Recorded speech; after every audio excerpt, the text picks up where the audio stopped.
Hi friends, in our last lecture we study about the speed and velocity from our first topic, that is laws of motion. आपण आपल्या मागच्या लेक्चरमध्ये lodge of motion या आपल्या पहिल्या प्रकरणातील speed and velocity या कन्सेप्टचा आपण अभ्यास केला.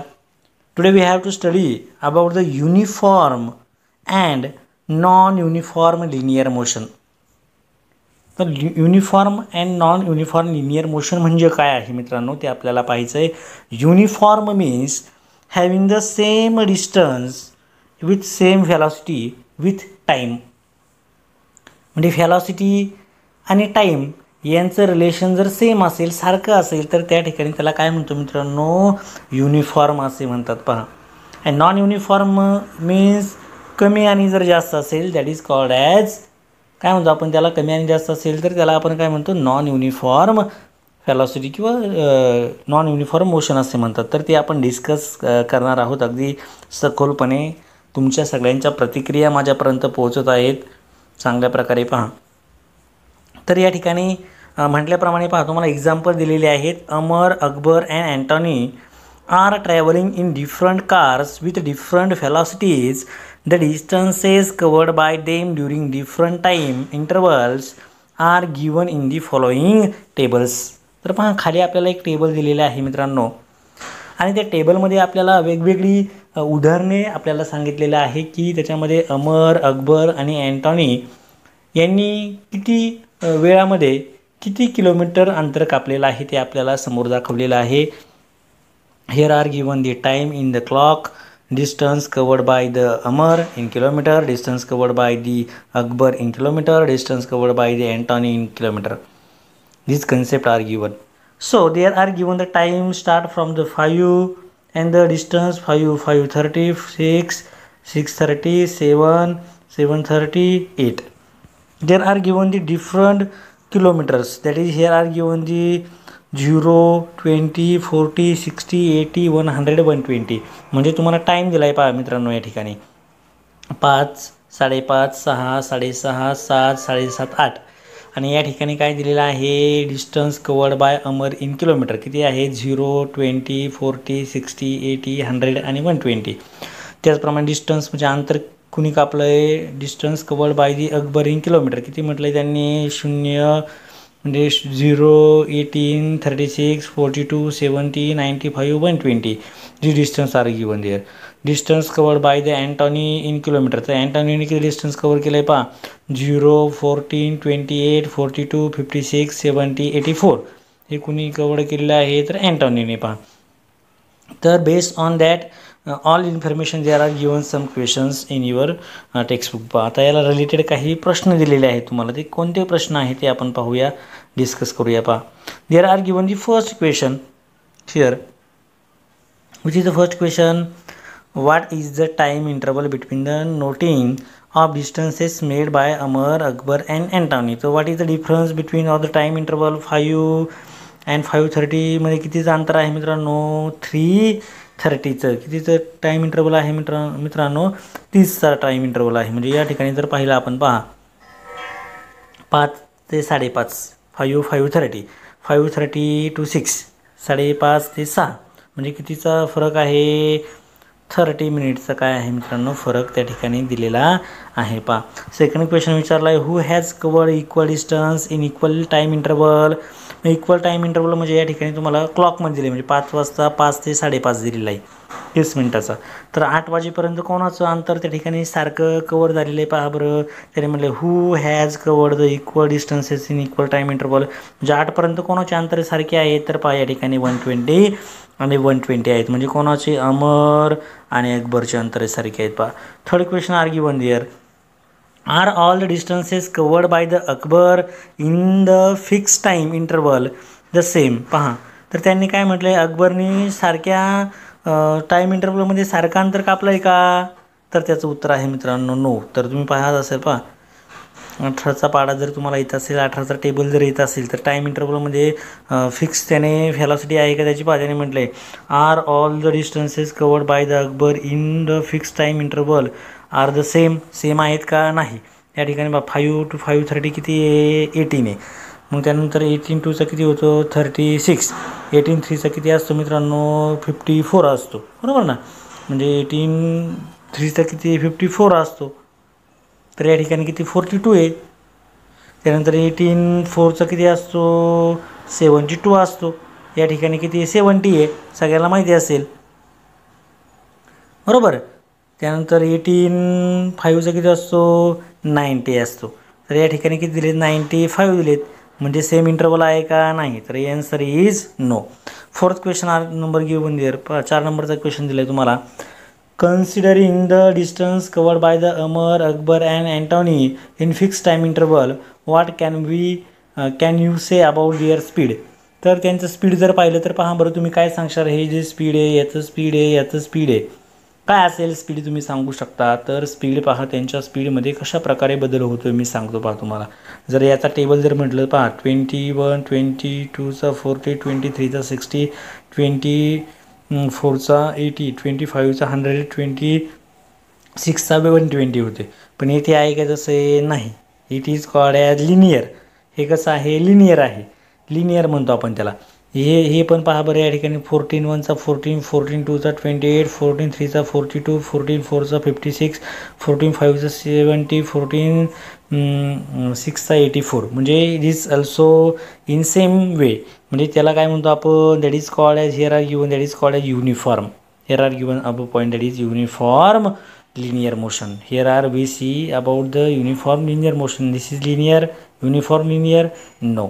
So here are given the fourth number question in front of you. Here are given considering the distances covered by Amar, Akbar and Antony in fixed time interval, what can you say about their speed.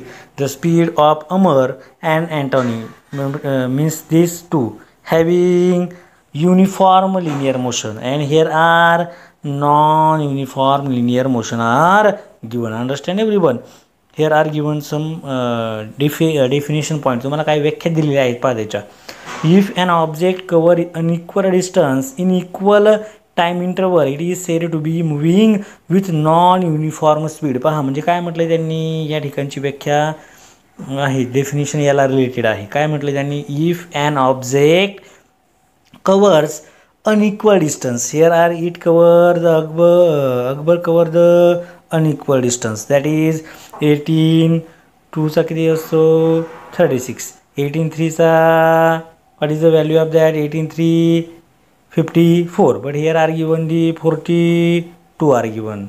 18 4चा 72, but here are given the 70. म्हणजे काय आहे मित्रांनो, तर unequal distance cover करत असेल equal time इंटरवलमध्ये. पहा या ठिकाणी इक्वल टाईम इंटरवलमध्ये म्हणजे 5:30 6:30 7, म्हणजे प्रत्येकामध्ये टाईम इंटरवल किती मिनिट आहे मित्रांनो 30 मिनिट. म्हणजे तुम्हाला डेफिनेशनवरून समजत असेल काय म्हटलं त्यांनी, if an object covers unequal distances in equal time interval, it is said to be moving with non-uniform speed. Here are given the example of that. For example, the motion of the vehicle being driven through heavy traffic. म्हणजे त्या ठिकाणी ट्रॅफिकमध्ये पहा speed कसं असतं कमी आणि जास्त असतं. म्हणजे तो 2 व्हीलरवरती असेल किंवा 4 व्हीलरवरती असेल तर स्पीड काय होत जातं मित्रांनो कमी आणि जास्त. The speed is increases or maybe decreases. Always remember that. Okay, so there are given this point. Next and very important point, that is the acceleration. Remember this is very important point. There is question on the same point. In our last lecture we study about the definition of displacement, velocity, acceleration. आपण आपल्या मागच्या लेक्चरमध्ये पाहिलेलं होतं पहा मित्रांनो. Distance म्हणजे काय असतं, डिस्प्लेसमेंट काय असतं, व्हेलॉसिटी म्हणजे काय असतं आणि ॲक्सेलरेशन म्हणजे काय असतं. हे 4 शब्द एकमेकांना कसे आहेत मित्रांनो रिलेटेड आहेत. The 4 word, which 4 word, distance, displacement, velocity, acceleration. कारण की जर आपण पाहिलं फर्स्ट कोणता मी सांगितलं तुम्हाला डिस्टन्स, सेकंड कोणतं म्हटलं तुम्हाला मी डिस्प्लेसमेंट, यस. थर्ड कोणता व्हेलॉसिटी आणि फोर्थ इज ॲक्सेलरेशन. मग the definition of displacement is distance per unit time. The definition of velocity is displacement per unit time and the definition of acceleration is velocity per unit time. म्हणजे ह्या तिघांच्या definition एकमेकावरती अवलंबून आहेत. जर आपल्याला या ठिकाणी डिस्प्लेसमेंटची व्याख्या काढायची असेल तर डिस्टन्स भागिले टाईम असतं. जर आपल्याला व्हॅलॉसिटी काढायची असेल तर डिस्प्लेसमेंट भागिले म्हणजे एस अपॉन टी घेतो आपण. आणि जर आपल्याला ॲक्सलरेशन जर काढायचं असेल तर व्ही आपण काय घेणार, आपण टी घेणार. लक्षात घ्या, म्हणजे चारही व्याख्या एकमेकांना कशा आहेत, रिलेटेड आहेत. ते आपल्याला पुढच्या पानावरती पाहिजे पहा. तर ॲक्सलरेशन म्हणजे काय आहे ते पहिल्यांदा पाहू. तुम्हाला एक त्यांनी डेमो दिलेला आहे, तो डेमो पाहूया पहा. Change in velocity. आता चेंज इन व्हॅलॉसिटी म्हणजे काय असतं, म्हणजे डेफिनेशन पहिल्यांदा समजून घ्या. डेफिनेशन इथे दिलेली नाही आहे, पण मी सांगतो पहा तुम्हाला. The rate of change of velocity per unit time, म्हणजे व्हॅलॉसिटी भागिले जर आपण टाईम घेतला, काय म्हटलं त्यांनी, rate of change of velocity per unit जर टाईम असेल तर त्याला काय म्हणतो आपण, ॲक्सलरेशन असे म्हणतो. तर या ठिकाणी फर्स्ट पॉईंट दिला आहे पहा तुम्हाला. Take a 1 metre long plastic tube and cut it length wise into 2 half. Take one of the channel shape pieces, place one of its end on the ground and hold the other at some height from the ground as shown in the figure. पहा, तुम्हाला आपल्याला pipe माहिती असेल मित्रांनो, pipe अशा पद्धतीने pipe असतो.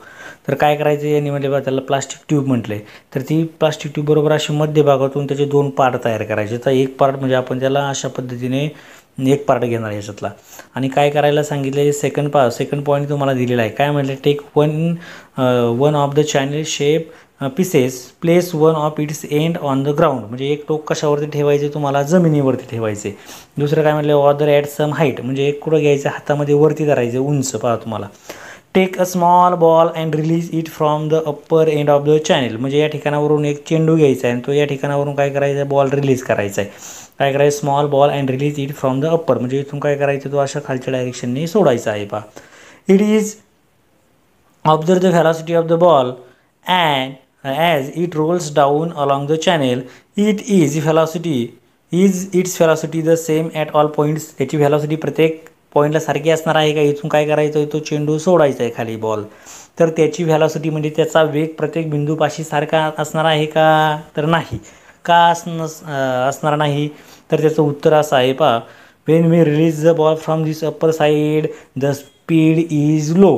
Wien it move towards next side और पुढं गेल्यावरती काय भेटेल आपल्याला पाहायला, forward direction. When it move towards the forward direction, what happen there, the speed of that ball is increases. त्याचं स्पीड काय होईल मित्रांनो, इन्क्रीज होईल. And at the last it stop on the ground, आणि शेवटी कशावरती थांबणार आहे, ते ग्राउंडवरती थांबणार आहे. म्हणजे काय सांगायचं तुम्हाला, ज्या वेळेसला ते या ठिकाणी स्टार्ट होणार आहे ह्या बिंदूपाशी, त्यावेळेसला काय होईल, त्या ठिकाणी त्याचं स्पीड कसं असणार आहे, एकदम कमी असणार आहे. म्हणजे सुरुवातीला त्याचं जे त्याला आपण यू म्हणतो, यू म्हणजे काय असतं, तुम्हाला 11वी-12वीला सुद्धा हे पाहायचं आहे पुढं. यू म्हणजे काय असतं, तरी इनिशियल व्हॅलॉसिटी असते, म्हणजे सुरुवातीचा वेग असतो. आणि फी म्हणजे काय असतं, फायनल व्हॅलॉसिटी असते, म्हणजे अंतिम वेग असतो. तर सुरुवातीचा वेग किती कमी असतो. तर या ठिकाणी पाहिलं, ज्या वेळेसला तो इथून मूव्ह होणार आहे, तर या ठिकाणी त्याचं स्पीड काय होणार आहे, वाढणार आहे. आणि लास्टला तो काय होणार आहे, स्टॉप होणार आहे एंडिंगला. तर या ठिकाणी म्हटलं आहे, त्याचं ॲन्सर सुद्धा दिलं आहे. Observe how the velocity changes at is move from the top through the middle and to the bottom. तर काय असणार आहे, हाऊ द टॉपवरती किती असणार आहे, less speed. At the middle there are large speed and at the bottom there are how many speed are there, finally it stop on the ground, so the speed is 0 at the last or the ground level. Okay, on next page there are given that तुम्हाला पुढच्या पानावरती त्याचं detail explanation किंवा ते कसं वापरतात त्याचा formula वगैरे दिलेला आहे, जो ऑलरेडी तुम्हाला मी सांगितलं होतं. तोच फॉर्म्युला फक्त तुम्हाला या ठिकाणी डिटेलमध्ये दिलेला आहे. पहा त्यांनी कशा पद्धतीने वापरायचा आहे. तर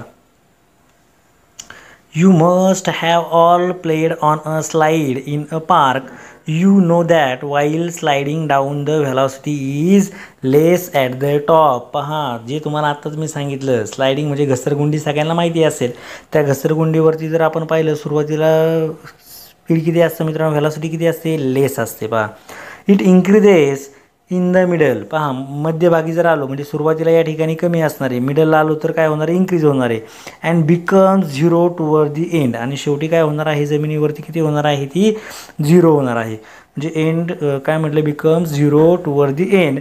the rate of change of velocity is called acceleration. तर ॲक्सलरेशन म्हणजे काय म्हणतो मित्रांनो, लक्षात घ्या. ॲक्सलरेशन म्हणजे काय असतं तुम्हाला मी सांगितलं, the rate of change of velocity per unit time. म्हणजेच काय म्हणतो आपण फी अपॉन कसं लिहितो ते टी बरोबर काय घेतो ए ॲक्सलरेशन लक्षात ठेवा. ॲक्सलरेशन बरोबर किती असतं rate of change of velocity per unit time तुम्हाला लक्षात ठेवायचं आहे. तेच लिहिताना कसं लिहिलं त्यांनी acceleration is equal to change in velocity upon a time म्हटलं आहे पहा. म्हणजे कोणाचा भागाकार घेतो आपण चेंज इन व्हेलॉसिटी भागिले काय घेतो टाईम. आता चेंज इन व्हेलॉसिटी म्हणजे काय त्याच्या वेगामध्ये झालेला बदल. म्हणजे बदल काय होतो starting velocity and ending velocity that is initial velocity and final velocity. Initial म्हणजे सुरुवातीची इनिशियल व्हेलॉसिटी यू असते, फायनल व्हेलॉसिटी कोणती असते फी असते.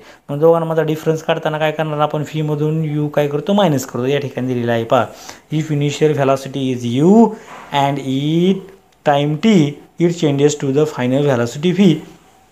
म्हणजे इनिशियल व्हेलॉसिटी किती आहे यू आहे आणि काही वेळेमध्ये काय होते ती फायनल व्हेलॉसिटीमध्ये चेंज होते. म्हणजे इनिशियल व्हेलॉसिटी यू आहे टी एवढ्या कालावधीने ती किती झाली मित्रांनो फी एवढी झाली. तर आपल्याला त्या ठिकाणी ॲक्सलरेशन म्हणजे काय भेटतं फायनल व्हेलॉसिटी वजा किंवा final velocity minus initial velocity आपण काय भेटणार टाईम भेटणार. म्हणजे acceleration is equal to final velocity minus initial velocity आपण काय घेणार मित्रांनो आपण टी टाईम घेणार. मग आपल्याला फॉर्म्युला भेटेल पहा. म्हणजे फायनल म्हणजे कोणत्या लेटरने डिनोट करतो आपण फीने तर या ठिकाणी फी आहे. इनिशियल कोणत्या लेटरने डिनोट करतो आपण यूने आपण काय घेतो आपण टाईम घेतो. या ठिकाणी टाईम दिलेला आहे म्हणजे आपल्याला काय भेटणार आहे ए बरोबर काय भेटन fee minus U upon T. हे ॲन्सर त्या ठिकाणी भेटणार आहे पहा. अतिशय सोप्या पद्धतीने तुमच्यापर्यंत मी पोहोचवतोय पहा. मग त्यांनी पुढे सांगितलेलं आहे पहा if the velocity of an object changes during a certain time period then it is said to have accelerated motion. An object in motion can have two type of acceleration. जर एखादी वस्तू मोशनमध्ये असेल तर तिला दोन प्रकारचे त्वरण असतं. दोन प्रकारचं त्वरण कोणतं असतं तर या ठिकाणी दिलेलं आहे पहा फर्स्ट दिले आणि सेकंड दिले. फर्स्ट काय दिलं आहे when an object is at rest in the beginning of its motion what is its initial velocity. पहा जर एखादी वस्तू काय म्हटलं आहे इज ॲट रेस्ट तर त्याची इनिशियल व्हेलॉसिटी किती असणार आहे मित्रांनो 0 असणार आहे. Wien the object is at rest काय म्हटलं त्यांनी तो ऑब्जेक्ट कशावरती आहे रेस्ट पोझिशनला आहे तर त्याची जी व्हेलॉसिटी ती किती असणार आहे 0 असणार आहे.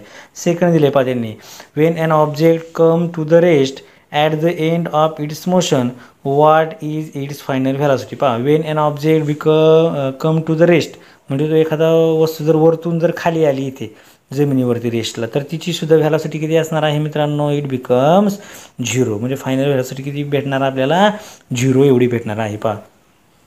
तर या ठिकाणी तुम्हाला त्यांच्या डेफिनेशनसुद्धा दिलेले आहेत पहा. काय म्हटलं आहे if the velocity changes by the equal amount in equal time interval. पहा definition very important.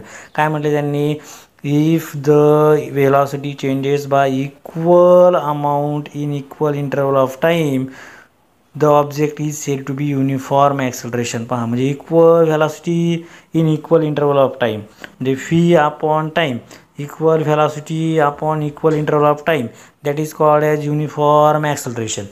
Second they are given if the velocity changes by the unequal amount of time velocity changes by the unequal amount in equal interval of time that is also called non-uniform acceleration. म्हणजे काय fee change होतोय. Second कंडिशनमध्ये काय होतं velocity changes from one speed to the another speed. The velocity changes from one point to the another point. So upon time is same at that time it is called as non-uniform acceleration. म्हणजे समजून घ्या जर velocity same राहत असेल equal राहत असेल तर त्याला काय म्हणतो आपण युनिफॉर्म ॲक्सलरेशन. जर व्हेलॉसिटी अनइक्वल असेल तर त्याला काय म्हणतो आपण नॉन युनिफॉर्म ॲक्सलरेशन म्हणतो. म्हणजे असारखे असणारे किंवा असारखे नसणारे आणि ही कशी असणारे सारखे असणारे. ओके तर पुढे तुम्हाला पहा शेवटचा एक मुद्दा आपण पाहणार आहोत. पहा तुम्हाला सांगितलं आहे त्यांनी पॉझिटिव्ह निगेटिव्ह अँड 0 ॲक्सलरेशन म्हटलेलं आहे.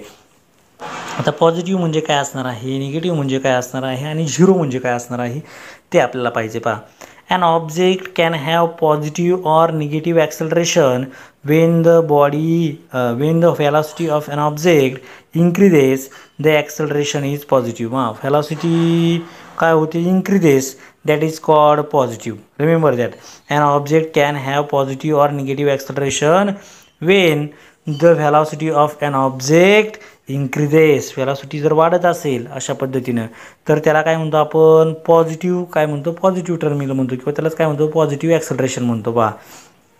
that is positive acceleration is positive.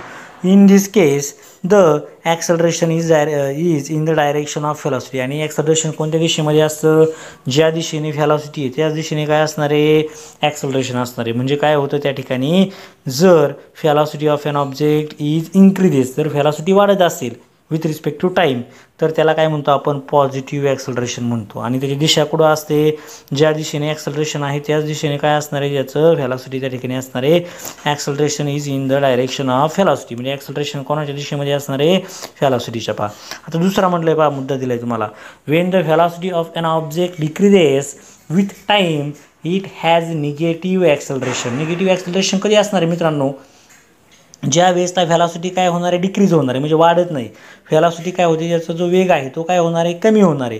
मग अशा वेळेसला त्याला काय म्हणतो आपण निगेटिव्ह ॲक्सलरेशन. जर तो वाढत असेल तर त्याला काय म्हणतात पॉझिटिव्ह ॲक्सलरेशन, कमी होत असेल व्हॅलॉसिटी तर त्याला काय म्हणतात निगेटिव्ह ॲक्सलरेशन.